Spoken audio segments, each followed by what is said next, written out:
tutafanyaje? How can a young person Kaji kingo to stay in paths of purity? Pero no, wakijana kiti tiado uyalo la yote. Kwa itoye senyatisho. Kwa njia ya utakatifu. Vicho yo Biblia ansa dedo. Biblia ikasema Imo yake mama bagoti. Atakaa tu.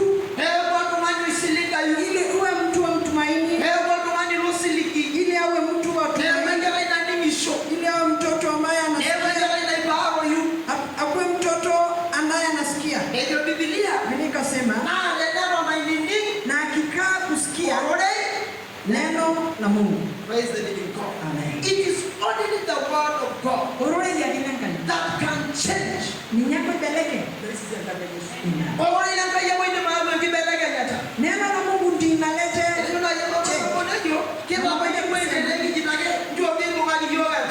tumekuwa tukisema wacha Mungu atushike. Neno iko na nguvu ya kubadilisha. Jinsi tu atapata mabadiliko.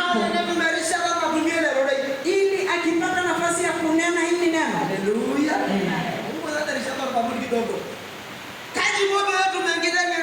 Atapataje mafunzo? Kama atupe nafasi ya kupata hili neno. Haleluya. Praise the living God. Na tumefika mahali tunasema watoto wako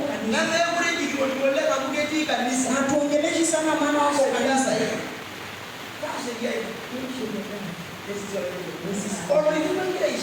Unampa shetani nafasi. Unampa shetani nafasi. Wacha waende maana wataongelesha. Maana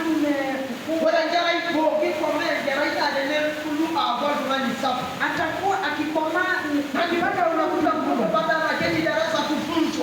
Baada hapo na darasa baada anapata nafasi. Maana mafunzo ambayo anapewa kidogo hata waisahau. Hallelujah. Amen. Praise the living God. This is Yesu. Yes, 1 Timothy 4:12. Hallelujah. Bwana Yesu asifiwe. 1 Timothy 4:12. Yesu baraka yake hiyo mbele. Mungu. Hallelujah.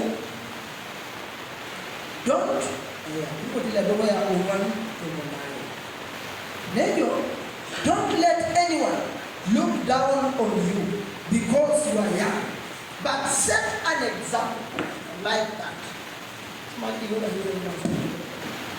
For the believers in spirit, in conduct, in faith, and in